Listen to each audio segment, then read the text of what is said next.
বর্তমান সময়ে mobile banking টাকা আদান প্রদান করার ক্ষেত্রে যতটুকু নিরাপত্তা দিয়েছে ঠিক ততটুকুই সহজলভ্য করেছে। এখন যে কোনো ব্যক্তি একটি মোবাইল থেকে অন্য আরেকটি মোবাইলে খুব সহজেই টাকা আদান প্রদান করতে পারে বা লেনদেন করতে পারে। আজকের এই ভিডিওতে আমি আপনাদেরকে দেখাবো কিভাবে খুব সহজে রকেট অ্যাকাউন্ট থেকে ডাচ বাংলার অ্যাকাউন্টে অথবা আপনার ডাচ বাংলার সেভিংস অ্যাকাউন্টে টাকা কিভাবে ট্রানজ্যাকশন করতে পারেন। মূল ভিডিওতে যাওয়ার আগে আপনাদের কাছে ছোট্ট একটি রিকোয়েস্ট থাকবে, যদি এই চ্যানেলে নতুন এসে থাকেন তাহলে অবশ্যই চ্যানেলটিকে সাবস্ক্রাইব করবেন এবং পাশে থাকা বেল বাটনটি প্রেস করে অল সিলেক্ট করে দিবেন আরো নতুন নতুন এই ধরনের ইনফরমেটিভ ভিডিও পাওয়ার জন্য। আর অলরেডি সাবস্ক্রাইব করা থাকলে থ্যাংক ইউ সো মাচ।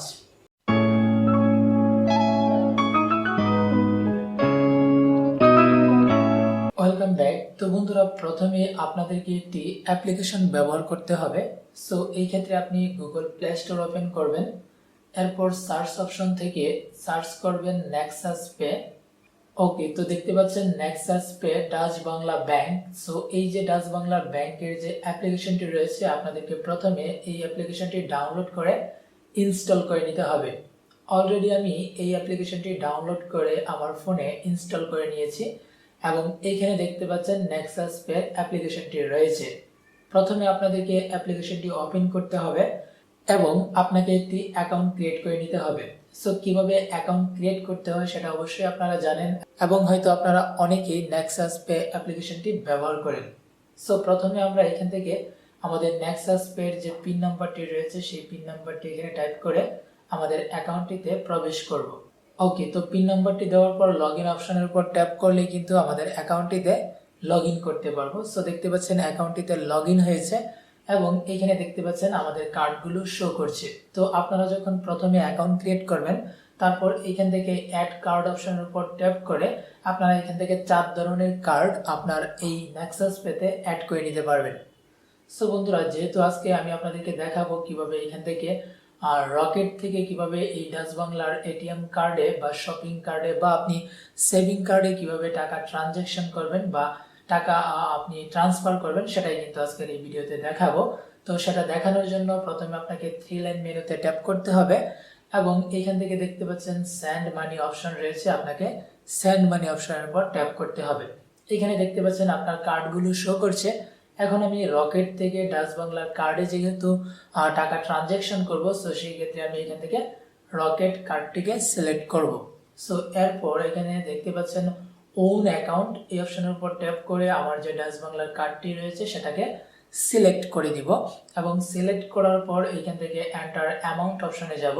তারপর আমি এখান থেকে 200 টাকা সেন্ড করে আপনাদেরকে প্র্যাকটিক্যালি দেখাবো। দেখতে পাচ্ছেন এখানে বিডিটি 10 টাকা থেকে, অর্থাৎ মিনিমাম 10 টাকা থেকে আপনি ম্যাক্সিমাম 2 লক্ষ টাকা পর্যন্ত ট্রানজ্যাকশন করতে পারবেন, ঠিক এইরকম ভাবে। তো আমার এখানে 200 টাকা বা অ্যামাউন্টটি দেওয়ার পর এখানে দেখতে পাচ্ছেন এন্টার পিন এবং এইখান থেকে আমাকে পিন নাম্বারটি টাইপ করতে হবে, অর্থাৎ আমার নেক্সাস পেতে যে পিন নাম্বারটি দেওয়া হয়েছে সেই পিন নাম্বারটি টাইপ করব। টাইপ করার পর সেন্ড মানি এই অপশনের উপর ট্যাপ করার পর দেখতে পাচ্ছেন আর ইউ শিওর, আমি কি শিওর সেটা এখান থেকে ইয়েস করে দিব। তো দেখতে পাচ্ছেন সেন্ডিং মানি হচ্ছে এবং এখানে দেখতে পাচ্ছেন সাকসেস এবং সেন্ড মানি সাকসেসফুল। সো বুঝতেই পারছেন কিভাবে আপনার রকেট থেকে কিভাবে আপনার ডাচ বাংলার কার্ডে টাকা ট্রান্সফার করতে হয় বা ট্রানজ্যাকশন করতে হয়। এবার আমরা ব্যাক বাটন প্রেস করে বেরিয়ে আসব এবং এখানে দেখতে পাচ্ছি আমাদের কিন্তু এখানে একটা ট্রানজ্যাকশন মেসেজ চলে আসছে। আমরা যদি মেসেজটা ওপেন করি তাহলে দেখতে পাচ্ছেন 200 টাকা ট্রান্সফার এবং অ্যাকাউন্ট নাম্বার রয়েছে। তো বন্ধুরা, আশা করছি বুঝতে পেরেছেন কিভাবে রকেট অ্যাকাউন্ট থেকে আপনার ডাচ বাংলার এটিএম কার্ডে টাকা ট্রান্সফার করতে পারেন বা ট্রানজ্যাকশন করতে পারেন। যদি ভিডিওটি আপনাদের কাছে ভালো লেগে থাকে তাহলে অবশ্যই ভিডিওটিতে লাইক দিবেন এবং এই চ্যানেলটিকে সাবস্ক্রাইব করে রাখবেন আরো নতুন নতুন ইনফরমেটিভ ভিডিও পাওয়ার জন্য। দেখা হচ্ছে পরবর্তীতে নতুন কোনো ভিডিওতে। সে পর্যন্ত সবাই ভালো থাকবেন, সুস্থ থাকবেন।